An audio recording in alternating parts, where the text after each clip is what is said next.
On passe au paragraphe 2, limite finie et infinie d'une suite. Donc ce paragraphe s'intègre dans le chapitre suite numérique. On va tout d'abord essayer de reformuler la définition de limite finie. On va commencer par une première observation. Donc dire que un tend vers L lorsque n tend vers plus l'infini, c'est intuitivement dire que un s'approche de L lorsque n devient de plus en plus grand. Donc on va transformer cette définition intuitive en une définition mathématique rigoureuse. On va tout d'abord dessiner la droite réelle, R.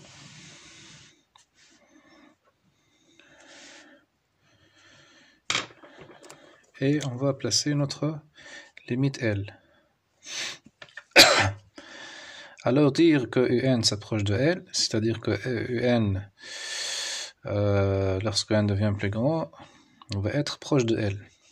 Dire qu'il est proche, c'est-à-dire on peut formuler ceci en disant qu'il est dans un intervalle de type donc L plus epsilon, L moins epsilon. Donc cette distance est une distance notée epsilon. Ainsi on veut que un se trouve dans cet intervalle pour dire qu'il est proche de L. Donc on écrit que on veut que un appartient à l'intervalle L moins epsilon, L plus epsilon.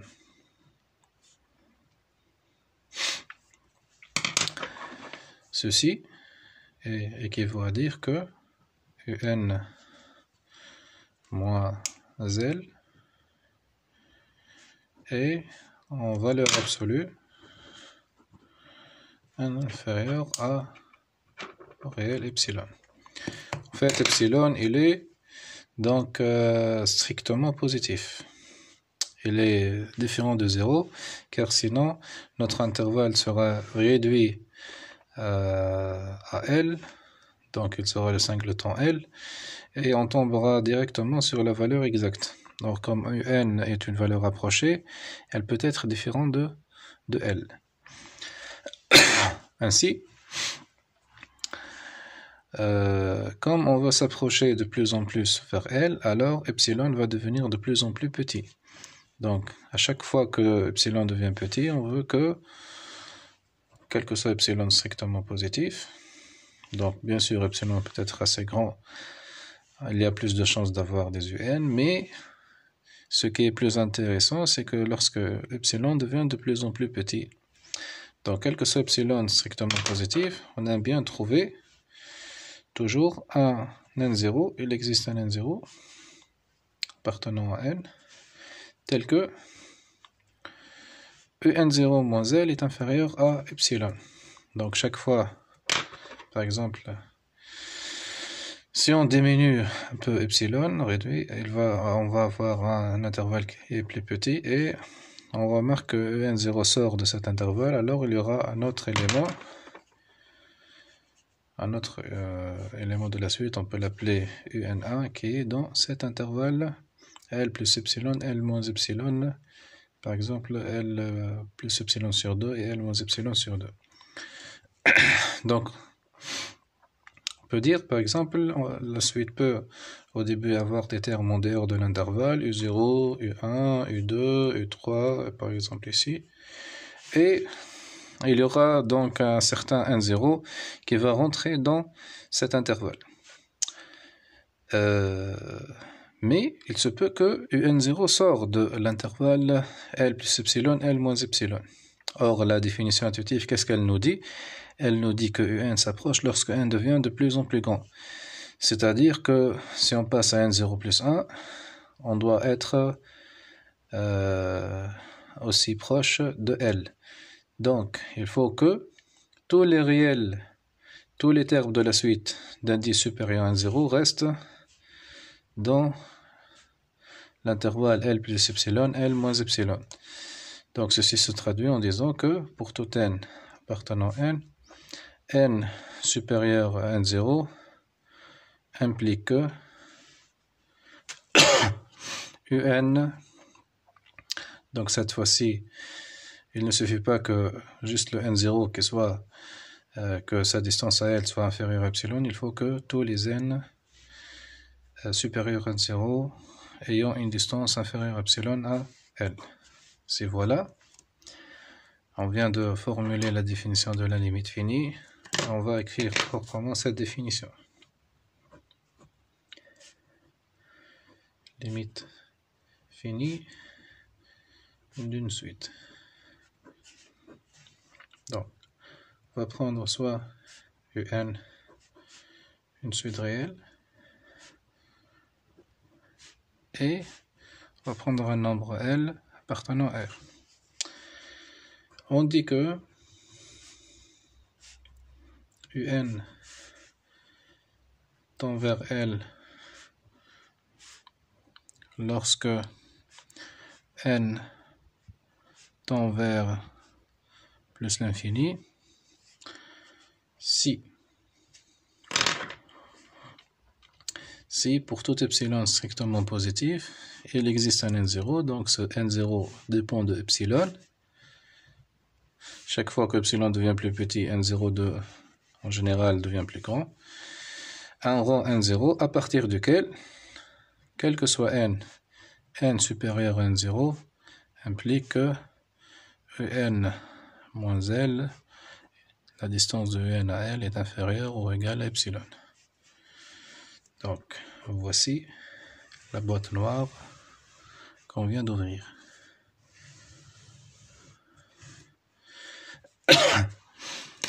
On note dans ce cas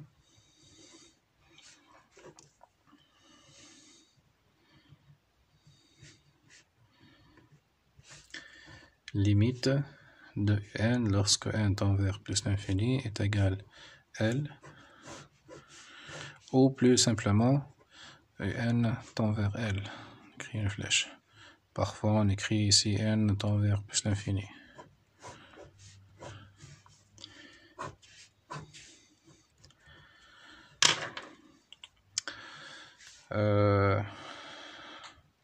On dit aussi que dire que un tend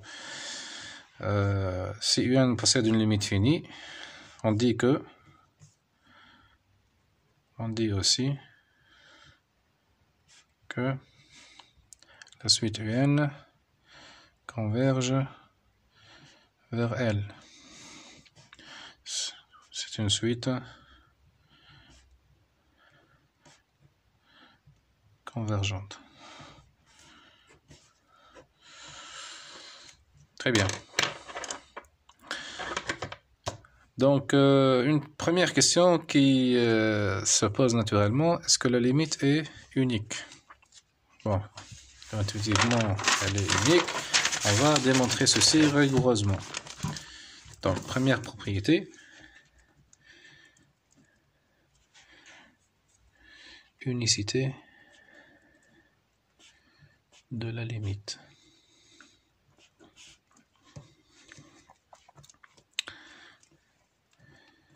La limite d'une suite convergente est unique. La preuve.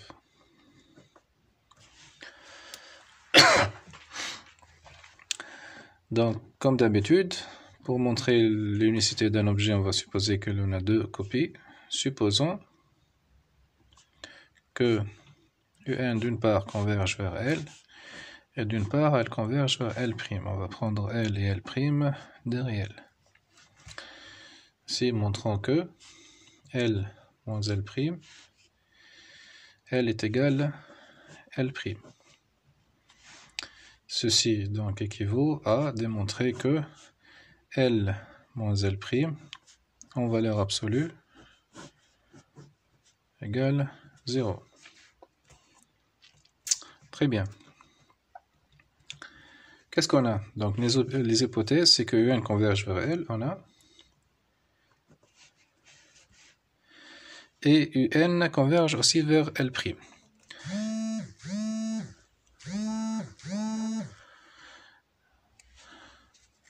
Donc on commence par écrire L moins L' en valeur absolue. Donc les suites, on doit utiliser les suites quelque part. Le moyen de faire ça, on va intercaler UN et utiliser l'inégalité triangulaire. Ainsi L moins UN. L moins L' est inférieur à L moins UN plus UN moins L. L'. On sait que L moins L' est supérieur à 0. Donc il suffit que de montrer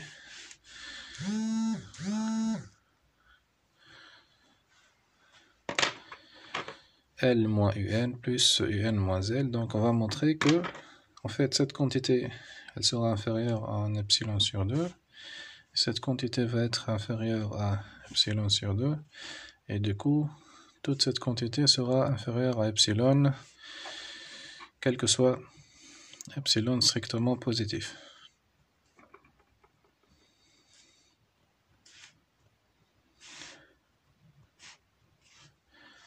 Donc on va démontrer ceci. En fait,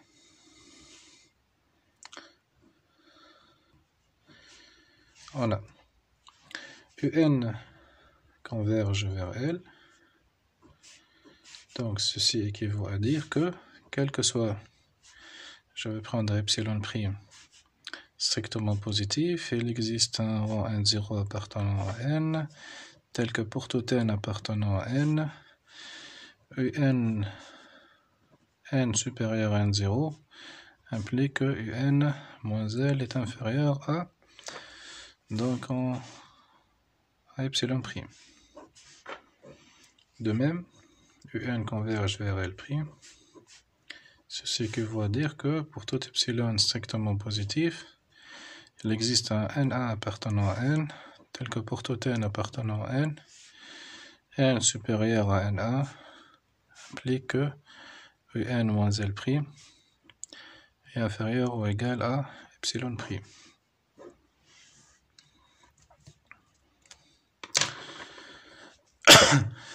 Donc, pour tout epsilon strictement positif, on va fixer epsilon prime est égal à epsilon sur 2. Donc on va prendre notre epsilon prime est égal à epsilon sur 2. Et on va prendre N0, on va appeler N2, ça sera le max de N0, N1. Ainsi, N supérieur à N2 aura deux conséquences. Donc si N supérieur à N2 est supérieur à N0, et par suite, on a UN moins L est inférieur à epsilon prime qui est égal à epsilon sur 2. N supérieur à N2, donc il est supérieur à N1, et par suite, UN moins L' sera aussi inférieur à epsilon prime qui est égal à epsilon sur 2. Ainsi, quel que soit epsilon strictement positif, on vient de montrer que L moins L', qui est positif, elle est inférieure ou égale à epsilon sur 2 plus epsilon sur 2, qui est égal à epsilon. Qu'est-ce que cela veut dire? Cela veut dire que L moins L' est un minorant de l'intervalle. Donc epsilon, il parcourt l'intervalle 0 plus l'infini ouvert.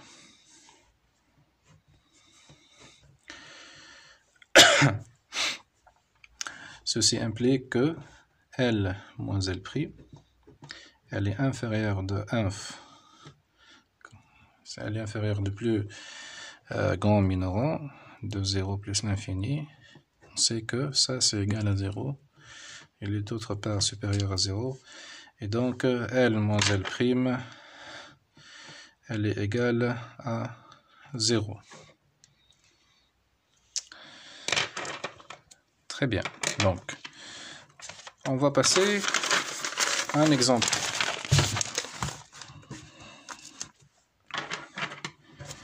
On va prendre un exemple simple. Et on va montrer en utilisant de la définition que la suite, on va prendre UN est égal à 1 sur N pour tout N appartenant à N. Donc, montrant que UN tend vers 0, lorsque N tend vers plus l'infini. Donc, on va montrer, ceci revient à montrer que, montrant que, quel que soit epsilon strictement positif, on peut trouver un rang N0 à partir duquel, pour tout N appartenant à N, N supérieur à N0 implique que UN moins 0 est inférieur à epsilon. Bon. UN moins 0, c'est tout simplement valeur absolue de UN. D'accord. Donc, on se fixe epsilon strictement positif et cherchant ce N0 appartenant à N. Donc, cherchant ce N0 tel que N supérieur à N0 implique que la valeur absolue de N est inférieure à epsilon. Donc, l'objectif est de trouver ce N0. Ainsi, on va commencer par la fin, dire que UN est inférieur à epsilon, valeur absolue. Ceci donc équivaut à dire que 1 sur N est inférieur ou égal à epsilon. Ceci veut dire aussi que N est supérieur ou égal à 1 sur epsilon. Pour que N soit supérieur à 1 sur epsilon, il suffit que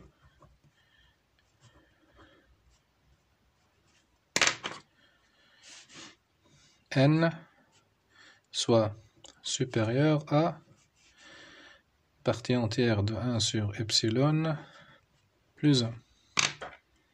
Ainsi, ça c'est 1, il appartient à Z, il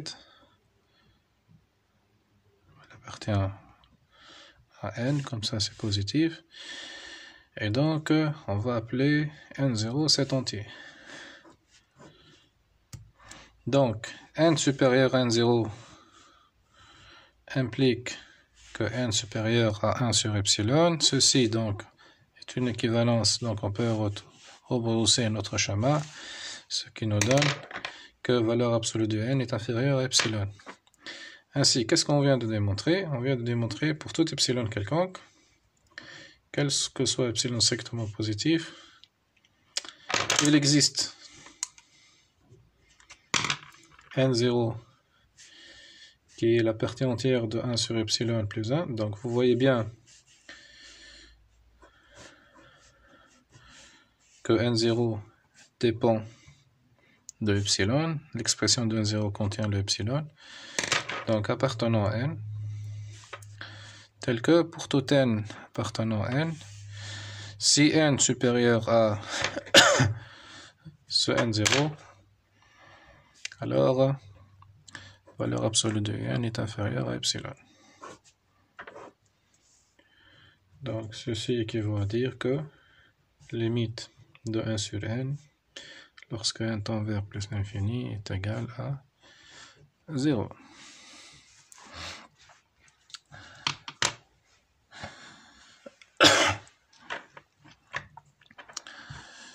Ok, donc en fait, je donne la proposition suivante. Toute limite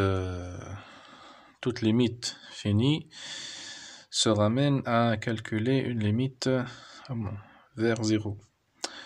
Donc dire que UN tend vers L, si seulement si la valeur absolue de un moins L, la suite des valeurs absolues de un moins L tend vers 0.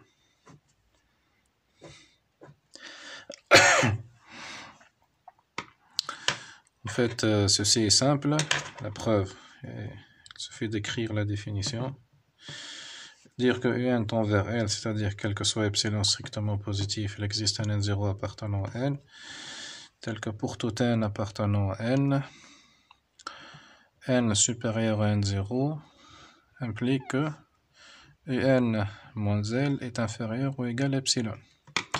Or, si on regarde tout ce terme comme une seule suite Vn, alors on va obtenir que valeur absolue de Vn est inférieure à epsilon, c'est-à-dire que Vn tend vers 0.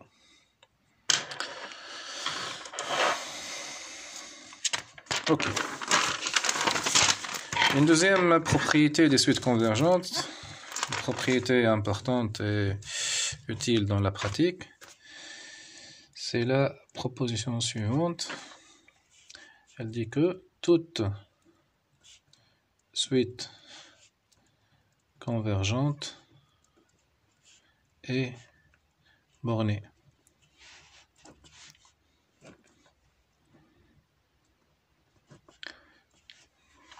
Donc toute suite convergente est bornée. Cette propriété est très utile. En fait, pourquoi on a ça?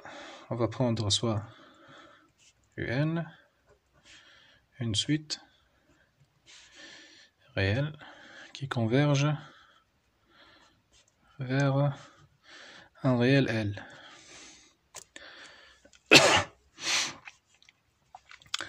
D'après la définition, on a quel que soit epsilon strictement positif, il existe un n0 appartenant à n, tel que quel que soit n appartenant à n supérieur à n0 implique que un moins L est inférieur à epsilon. Donc ceci implique que un il est entre L plus epsilon et L moins epsilon. Donc on se fixe à epsilon 0 strictement positif et n0 appartenant à n fixé aussi tel que, donc une fois qu'on a fixé epsilon 0, le n0 est aussi fixé, alors on aura des constantes quel que soit n appartenant à n, quel que soit n supérieur à n0, pour tout n appartenant à n tel que n supérieur à n0, on a un, elle est entre L plus epsilon 0 et L moins epsilon 0. Bon, je vais écrire quel que soit n supérieur à n0, sachant qu'il y a un entier. Donc je peux appeler ça c'est un M1, grand M1, et ça c'est une deuxième constante petit m, M1. Donc quel que soit n supérieur à n0, un elle est bornée entre M1 et M2. Mais il reste des termes, que peut-on dire pour les termes qui sont inférieurs pour U0, U1 jusqu'à UN0 moins 1. En fait, comme il y a un nombre fini de termes, donc un ensemble fini, il a nécessairement un plus grand élément et un plus petit élément. On note donc UN1, le plus grand élément de l'ensemble U0, U1 jusqu'à UN0 moins 1 et UN2, le plus petit élément de cet ensemble. Donc cet ensemble, c'est un ensemble fini. Donc il possède un nombre fini d'éléments. Bon.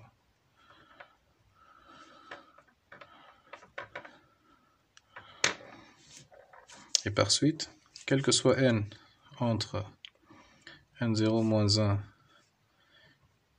est supérieur à 0, on a un, elle est entre un1 et un2.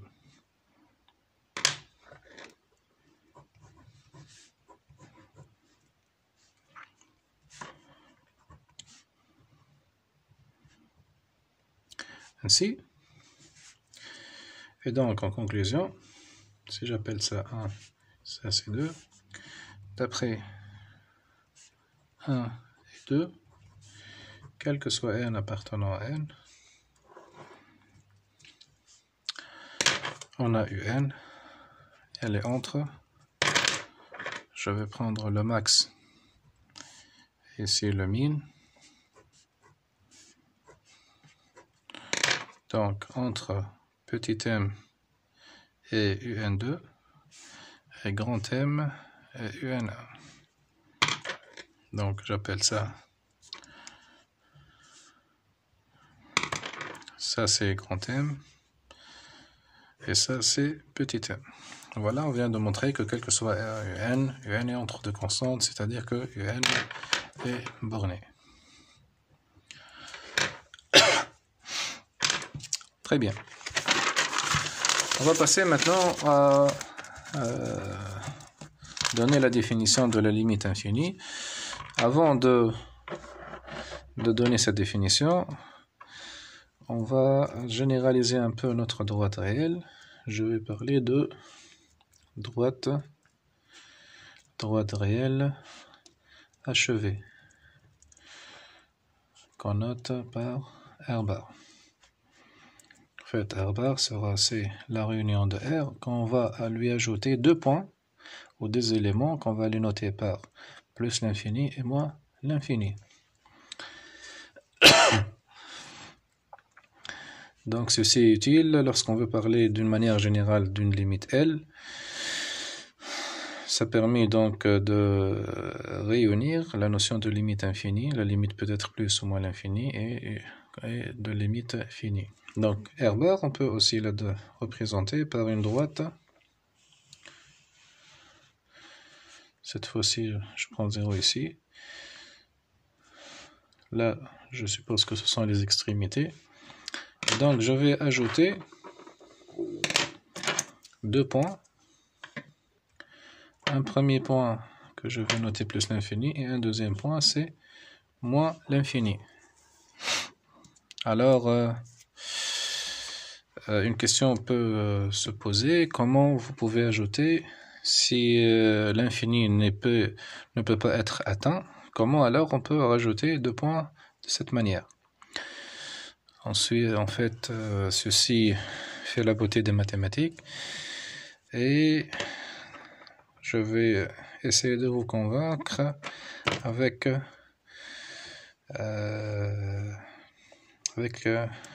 ce dessin.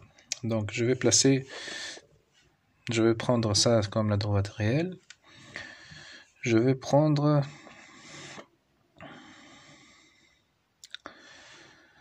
un demi-cercle.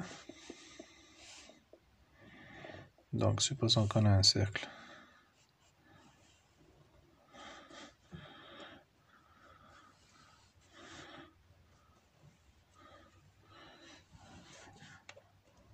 Supposons que ceci est un cercle. Alors, on voit bien que si on prend ça, c'est le centre du cercle, je vais l'appeler O. Et on voit bien que à chaque droite qui passe par l'origine, ça correspond à un réel. À chaque demi-droite.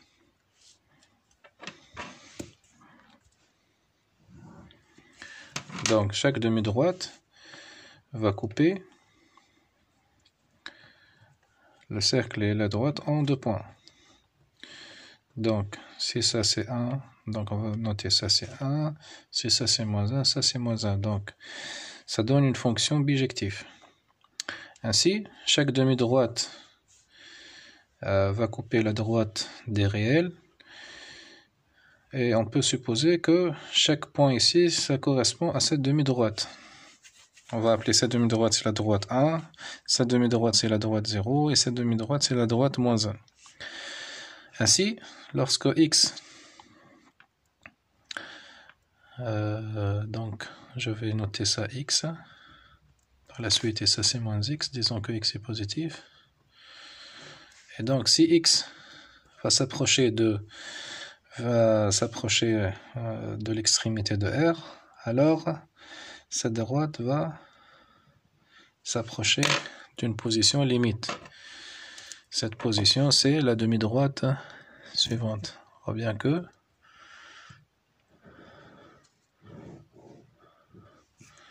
ainsi, vous voyez bien, on a ajouté donc un point qui ressemble à ces points, et on va ajouter, parce que il y a une demi-droite qui ressemble à ces demi-droites. De même, supposons que moins x va s'approcher de l'autre extrémité, alors ces demi-droites vont s'approcher d'une demi-droite limite, dans une position limite qui est une position parallèle.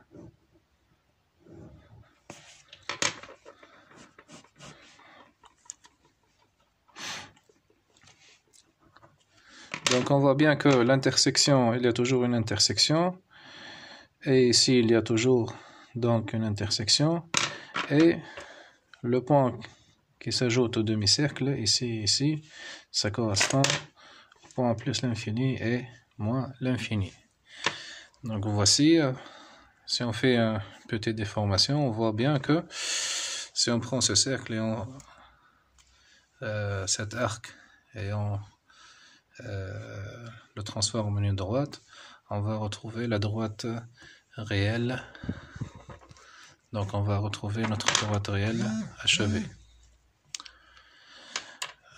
D'accord.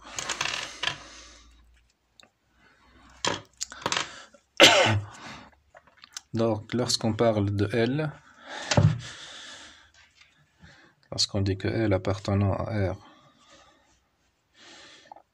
R bar, ceci veut dire que L appartenant à R est fini, ou L est égal plus l'infini, ou L est égal moins l'infini. Ceci est pratique lorsqu'on parle des limites. Très bien.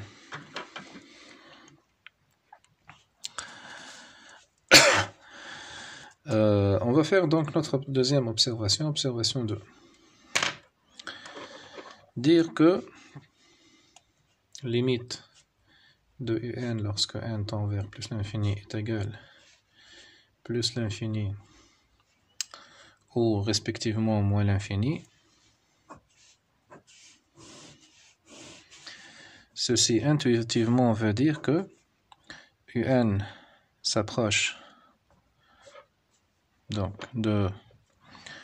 On peut, en utilisant la droite achevée, comme plus l'infini peut être vu comme un point, donc on peut dire que un s'approche de ce point, s'approche de plus l'infini, entre parenthèses respectivement de point moins l'infini, qui est ce point, lorsque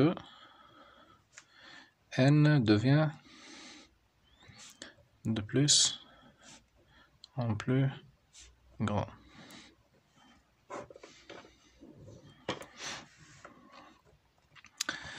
Alors, on dessine la droite réelle achevée.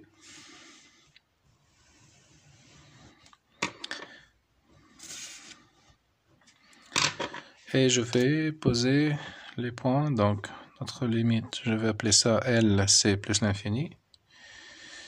Et ici L', c'est moins l'infini. Alors, dire que un s'approche de plus l'infini, c'est-à-dire que un est dans un intervalle de L, donc de plus l'infini. Un intervalle de plus en plus proche de plus l'infini. Donc on peut, comme il n'y a pas de point à droite de plus l'infini, il n'y en a que à gauche, donc on se limite à un demi-intervalle. Donc c'est un intervalle fermé en M et ouvert ici. Ainsi, donc M peut être positif ou négatif, peut être ici, donc on s'intéresse à des réels assez grands que l'on veut. Ainsi,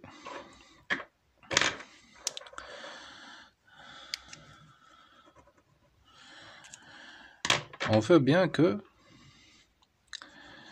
un s'approche de plus l'infini, donc un pour être proche de L, il doit se placer dans cet intervalle. C'est-à-dire que UN doit être supérieur à M.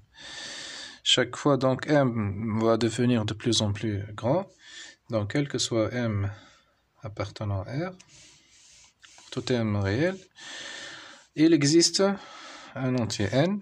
Donc, de même, la suite peut être en dehors de cet intervalle pour un nombre fini de termes. Bon, ça peut être non monotone, U0, U1, U2, U3, U4. Et à partir d'un certain rang, N0, on va avoir l'existant rang N0 à partir de quel. Donc, de même, il faut que tous les termes restent donc, dans cet intervalle, restent proches de L, car on veut que UN s'approche de plus l'infini lorsque N devient de plus en plus grand. Donc, UN0 plus 1 ne doit pas sortir de cet intervalle, il doit y rester. Et donc, quel que soit N supérieur à N0, on aura UN supérieur à R. Ainsi, on vient de formuler la définition de limite infinie. On va réécrire ça proprement. Avant de faire ceci, supposons maintenant qu'on s'intéresse à la limite pour L est égal moins à l'infini. Je vais redessiner cette droite, R bar. Et on va prendre, bon, je vais effacer ça. Disons que L, cette fois-ci, c'est moins l'infini.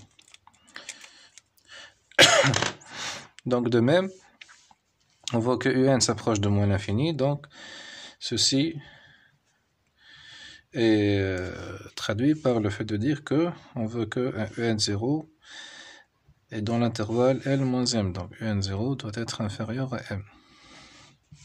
M donc va s'approcher de plus en plus de moins l'infini, donc quel que soit M appartenant à R, bien sûr M parcourt tout R, mais les M qui sont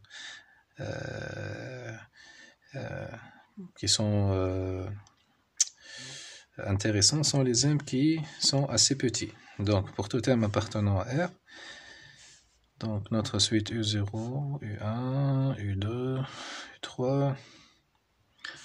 Donc on peut avoir un nombre fini de termes en dehors de cet intervalle et à partir d'un certain rang N0, tous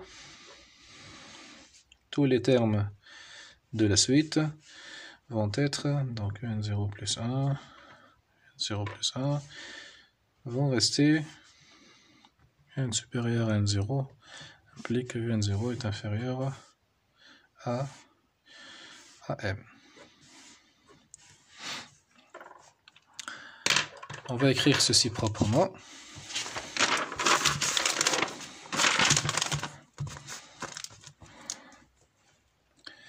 Définition. Limite infinie d'une suite.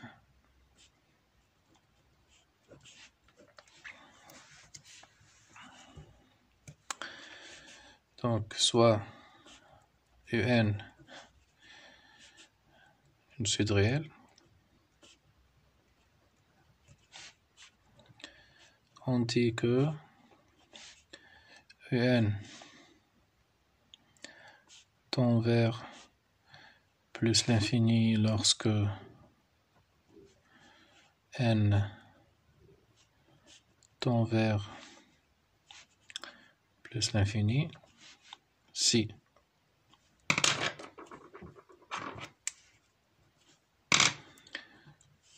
pour tout M appartenant à R, il existe un rang N0 appartenant à N, tel que pour tout N appartenant à N, N supérieur à N0 implique que UN est supérieur ou égal à M. Voici la définition de la limite infinie.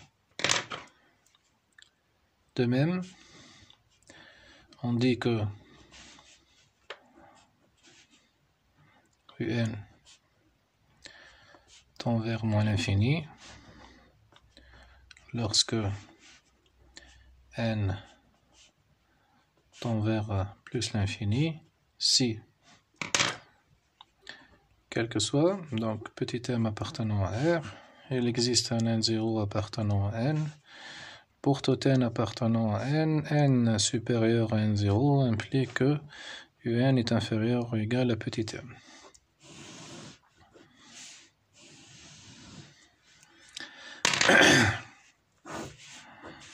On note limite de Un lorsque n tend vers plus l'infini est égal à plus l'infini ou Un tend vers plus l'infini, tout simplement. De même, limite de Un lorsque n tend vers plus l'infini est égal à moins l'infini ou tout simplement Un tend vers moins l'infini.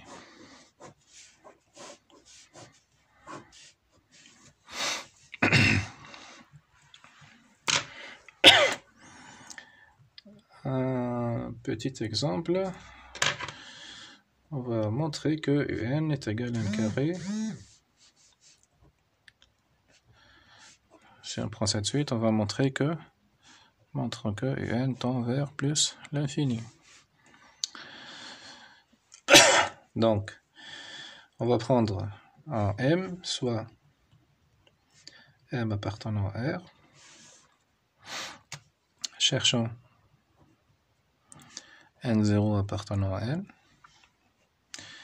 tel que, quel que soit N appartenant à N, on veut que si N supérieur à N0, alors Un est supérieur à M.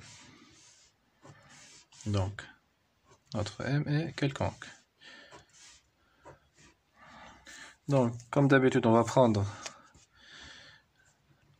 notre résultat Un supérieur à M et on va essayer de l'expliciter.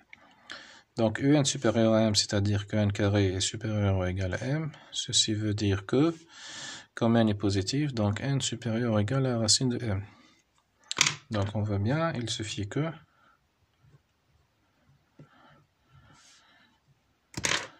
N soit supérieur à un entier N0 qui est égal à partie entière de racine de M plus 1. Donc, ceci implique cette assertion qui est équivalente à dire que Un est supérieur à M. Ainsi, on vient de démontrer que pour tout M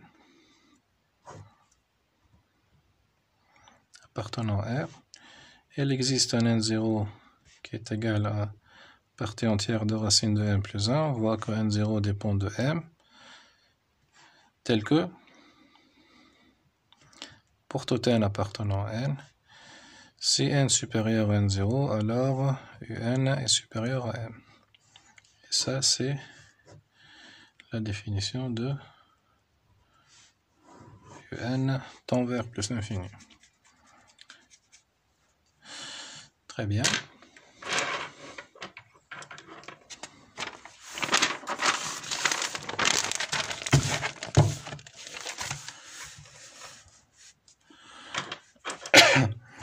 Donc, on a vu, on va prendre un troisième exemple. Exemple 3. On va prendre cette fois-ci la suite Un qui est égale à moins 1 puissance N, quel que soit N appartenant à N. Donc, on va montrant que Un n'admet pas de limite.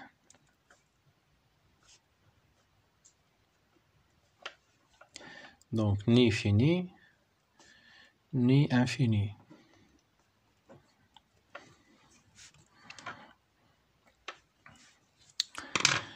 En fait, ça sera plus facile de démontrer ceci à l'aide des suites extraites qu'on va avoir dans un paragraphe qui va suivre. On va donc démontrer la non-existence de limite pour une fois pour la suite Un moins 1 puissance N, mais pour démontrer que des suites n'admettent pas de limite, il vaut mieux utiliser les suites extraites. Donc, on va le faire quand même avec la définition. On va commencer donc par... je vais le faire pour la limite finie. La limite infinie, elle est aussi plus facile. Qu'est-ce qu'il faut démontrer? Il faut démontrer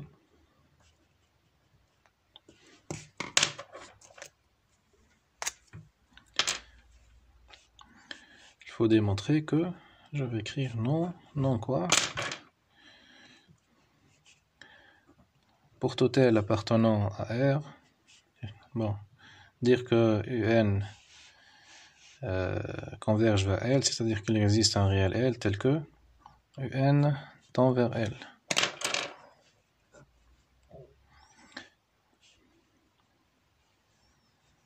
Et on doit démontrer aussi non UN tend vers plus l'infini, ni UN et non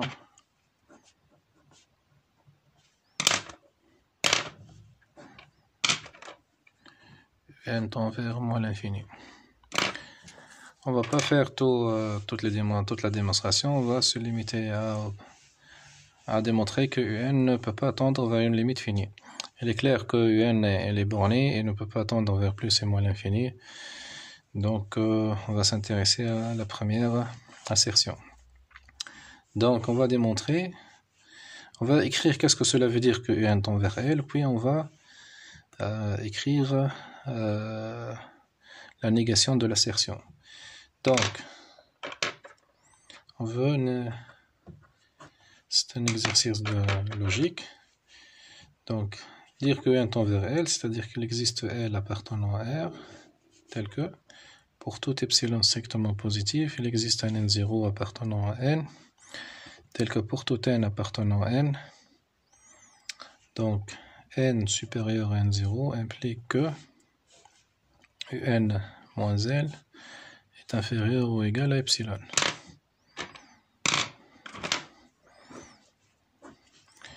Donc, non, ça équivaut à dire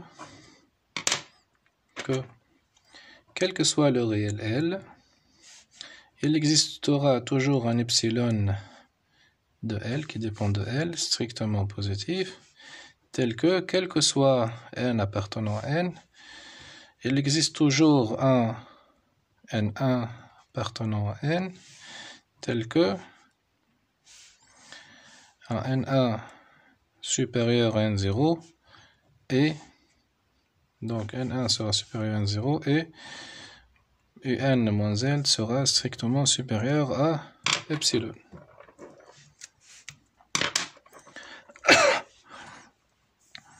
Donc, le existe devient pour tout. Existe pour tout epsilon devient, il existe un epsilon, il existe un N0 pour tout N devient, il existe un A. Et ça, dire que N supérieur à N0 implique ça, c'est-à-dire qu'il peut exister un N1 tel que ceci n'est plus vrai. N moins L strictement supérieur à epsilon. Bon, si on fait un petit schéma, 0, on sait que notre suite pour les termes pairs, elle est donc U de P est toujours égal à 1 et U de 2P plus 1 est toujours égal à moins 1. Donc, il y a deux cas. Il y a trois cas plutôt. L égale 1, L est égal à moins 1 et L appartenant à R privé de 1 et de moins 1.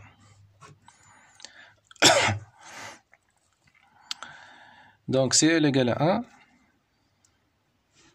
je vais traiter l'exemple, par exemple, si L égale à 1, alors, on voit bien que, on peut trouver, si on prend 1,5, epsilon est égal, pour L égale à 1, donc, on peut trouver epsilon est égal à 1,5,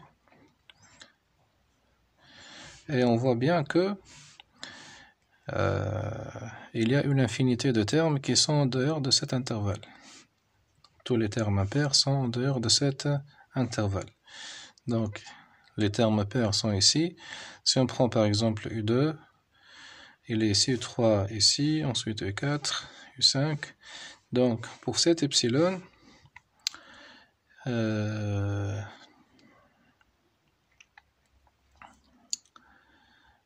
donc là, ici il faut écrire quel que soit n supérieur. Donc quel que soit n, U3, quel que soit le réel n, il suffit de choisir n1 un nombre impair tel que n1 supérieur à n et la distance entre 1 et up plus 1 est strictement supérieure à epsilon. Donc vous voyez que c'est un peu difficile de montrer ou d'utiliser la définition pour montrer qu'une suite n'admet pas de limite.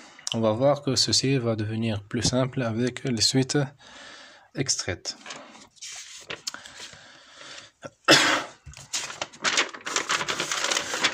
Je vais passer donc maintenant à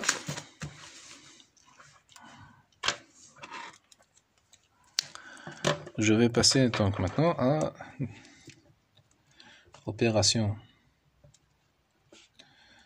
sur les limites.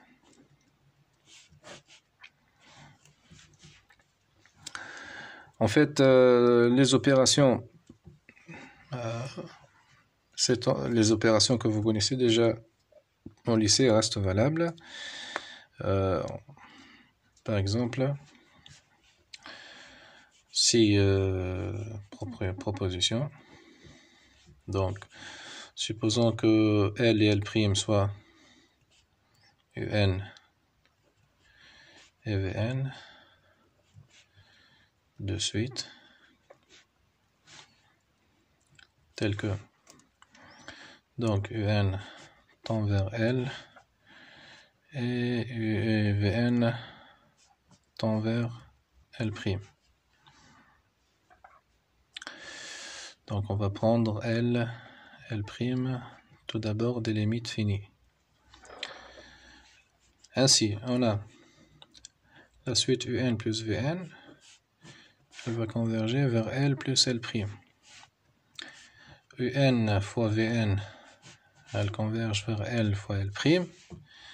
Troisièmement, UN sur Vn, donc ici Vn est différent de 0 quel que soit n appartenant à n,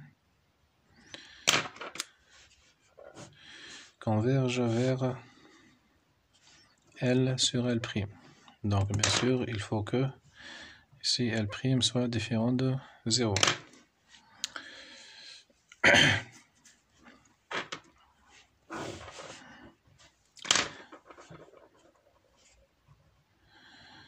Pour L, donc si L est infini, on va donc,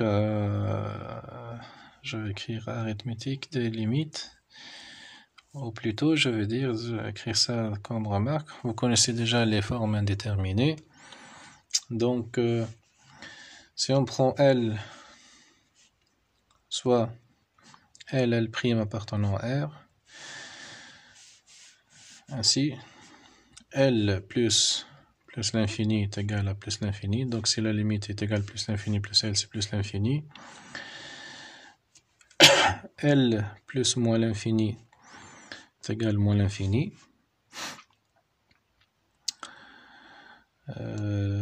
Ensuite, plus l'infini plus l'infini, ça donne plus l'infini. Moins l'infini plus moins l'infini, ça donne moins l'infini. Donc ça, c'est pour l'addition. Et par contre, il faut faire attention que plus l'infini plus moins l'infini, c'est une forme indéterminée.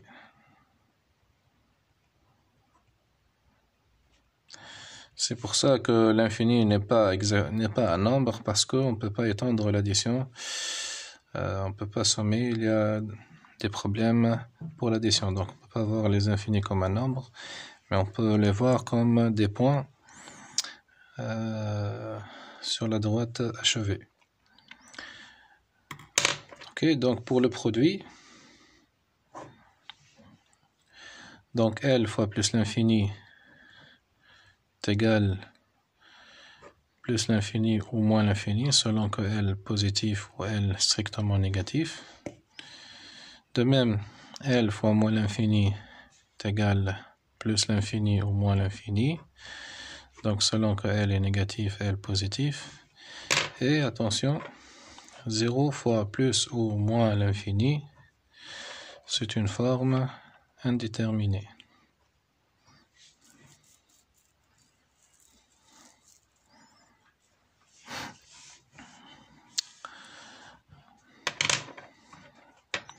Ok, aussi, donc 0 sur 0 pour la division est une forme indéterminée. Aussi pour la division, l'infini sur l'infini, que ce soit plus et moins, sont des formes indéterminées. Donc là, ce qu'on peut dire pour la... Donc L sur plus l'infini est égal à 0. L sur moins l'infini est égal à 0. Lorsque L est différent de 0, donc je vais prendre dès le début. Donc là, c'est L différent de 0. Non, on peut prendre L égale 0, c'est pas grave. Et est-ce qu'il reste une autre opération?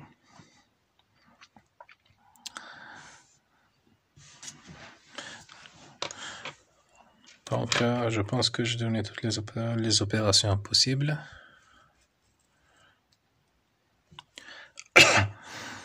Je vais donner donc un formulaire. Je vais écrire ici, voir, formulaire, des limites. Ok.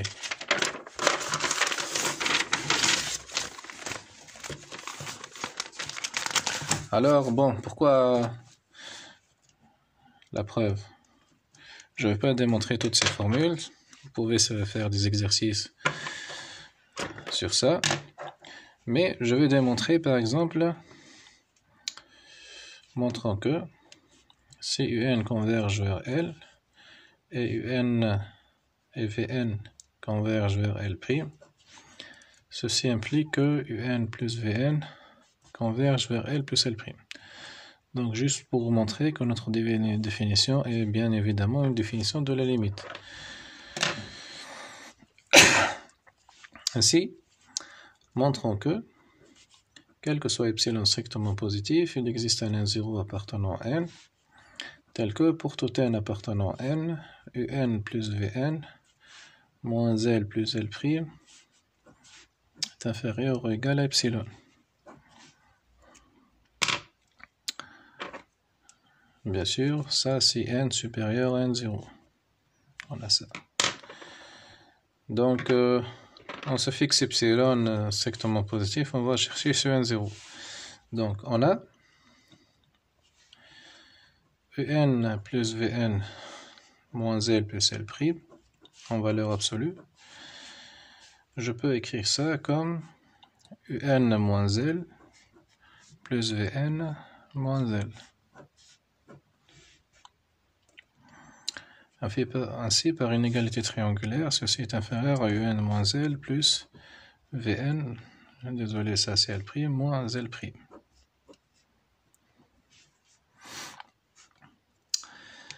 Donc, on a un tend vers L et Vn tend vers L', alors il existe pour epsilon' est égal à epsilon sur 2, il existe un 0 appartenant à n, un premier rang, tel que n supérieur à n0 implique n moins L est inférieur à epsilon, et pour tout epsilon' aussi est égal à epsilon sur 2, il existe un deuxième rang n1, tel que n supérieur à n1 implique que Vn moins L, bon là c'est un epsilon sur 2, moins L' est inférieur à epsilon sur 2. Ainsi, pour tout epsilon strictement positif, il existe un N2 que je vais prendre et le max de N0, N1, tel que pour tout n appartenant à n, Un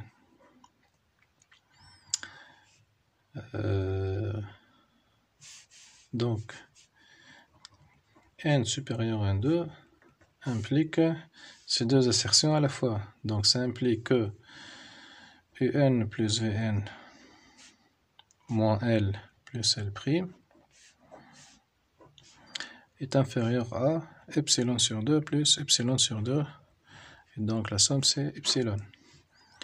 Si voilà, ceci équivaut à dire que limite de Un plus Vn lorsque n tend vers plus l'infini est égal à L plus L'.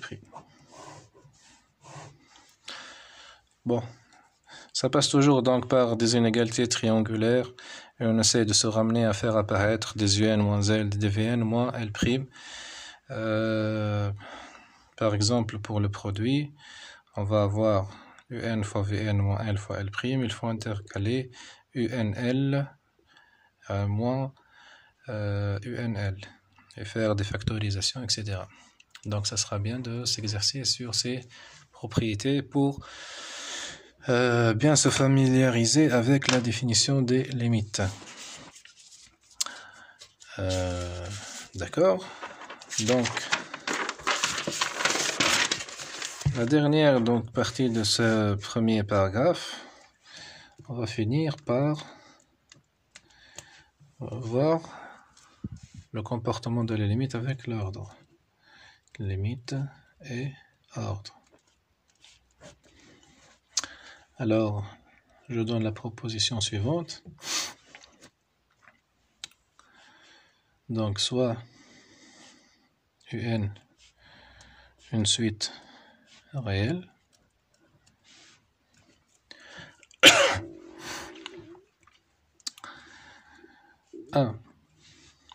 donc si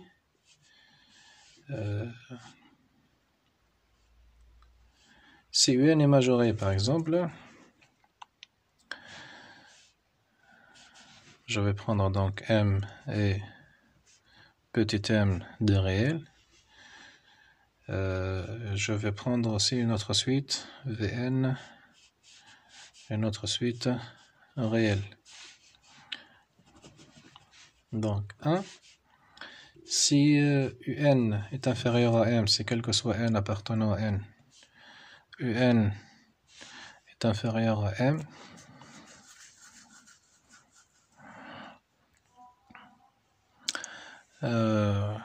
ou strictement inférieur à M, alors, donc ou, alors, limite de Un sera inférieure strictement à M, en plus l'infini. Donc, remarquez bien que l'inégalité stricte devient une inégalité large. L'inégalité large reste large et aussi le strict devient large. De même, si pour tout n appartenant à n, Un est supérieur à petit m ou strictement supérieur à petit m, alors limite alors petit m sera inférieur ou égal à limite de Un plus l'infini. Troisièmement, si pour tout n appartenant à n, on a Un est inférieur ou égal à Vn ou Un strictement inférieur à Vn, alors la limite de Un, en cas d'existence bien sûr, est inférieure ou égale à la limite de Vn.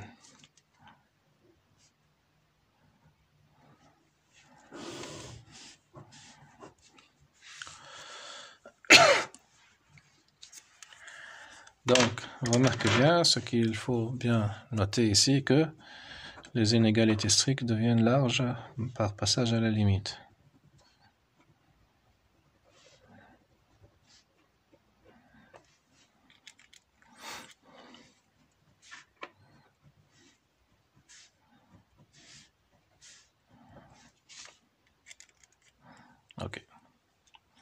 Donc là, je vais écrire strict.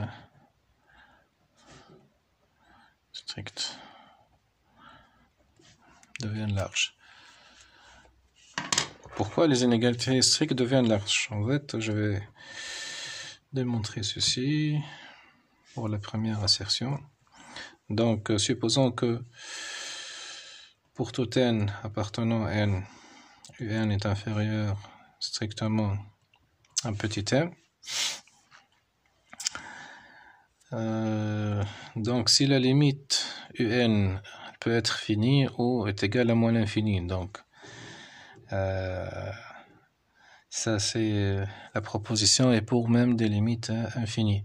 Ici, la limite de un peut être plus l'infini ou réel, et ici, ça peut être plus l'infini, moins l'infini. Bien sûr, dire que un est inférieur à m écarte le fait que la limite de un est plus l'infini. De même, limite de un ne peut pas être moins l'infini car un est minoré. Ainsi, on va démontrer cette proposition pour le cas où, pour la première assertion et le cas que un tend vers une limite finie L appartenant à R. Ainsi, donc, on peut se fixer soit epsilon 0 fixé, plutôt on va dire, quel que soit epsilon strictement positif, on peut trouver toujours un rang n0 tel que n supérieur à n0 implique que un elle est entre L plus epsilon supérieur à L moins epsilon. Donc, on va prendre cette inégalité. Ainsi, quel que soit epsilon strictement positif, il existe un n0 appartenant à n, tel que n supérieur à n0 implique que L moins epsilon est inférieur à un, et on sait que pour tout n, elle est inférieure à m. Donc, ceci implique que quel que soit epsilon strictement positif, L moins epsilon, donc L ne dépend pas de n, on va écarter le un, c'était un réel intermédiaire pour dire que L moins epsilon est inférieur, donc la est stricte, inégalité stricte, donc jusqu'à maintenant on a une inégalité stricte inférieure à m. Donc ceci implique que pour tout epsilon, donc ceci implique que pour tout epsilon strictement positif, L est inférieur strictement à m plus epsilon, c'est-à-dire que L est un minorant de m plus l'infini. Et donc, L est inférieur ou égal à l'inf de m plus l'infini qui est égal à m. Donc voilà quand est-ce que l'inégalité stricte devient large. C'est par passage à la borne inf. Donc un minorant peut être égal à la borne inf de cet ensemble qui est m. Donc voilà pourquoi les inégalités strictes deviennent larges par passage à la limite. Donc très bien, on a terminé donc notre deuxième paragraphe. On va passer au troisième paragraphe qui est théorème d'existence de limite.